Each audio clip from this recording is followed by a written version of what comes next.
据报道，欧盟议会正在讨论中共对维吾尔人的暴行认定为种族灭绝。一些权威人士向欧盟议会提交了一份决议草案。据香港南华早报报道，该决议草案得到欧洲会议4个主要政党的支持。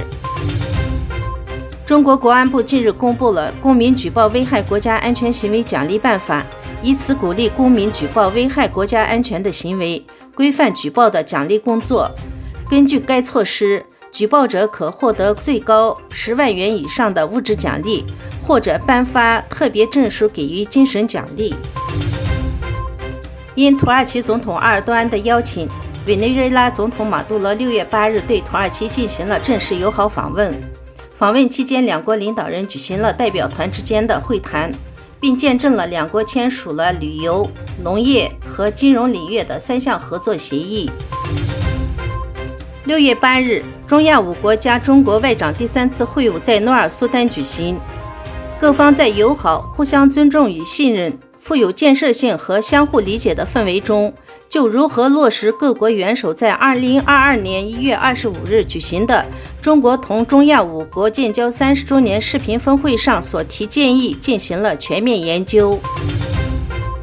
当地时间8日，阿尔及利亚总统宣布，由于西班牙对西撒哈拉地区的立场转变，终止双方在2002年10月8日签署的友好睦邻合作条约。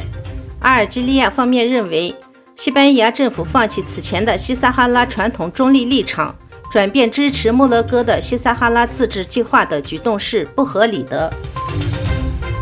华盛顿邮报引述西方官员的说法报道，中共正在柬埔寨秘密建造海军设施，专供中共军方使用，但遭两国否认。欧洲新任总理对此表示关切，呼吁中国将意图透明化。中国一方面扩张海军军力，一方面高调反对美国及其盟友塑造的亚太北约。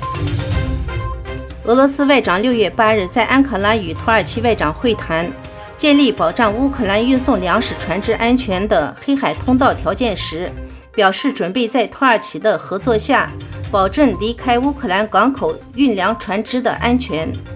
因联合国要求，土耳其提出帮助护送来自乌克兰港口的运粮船队。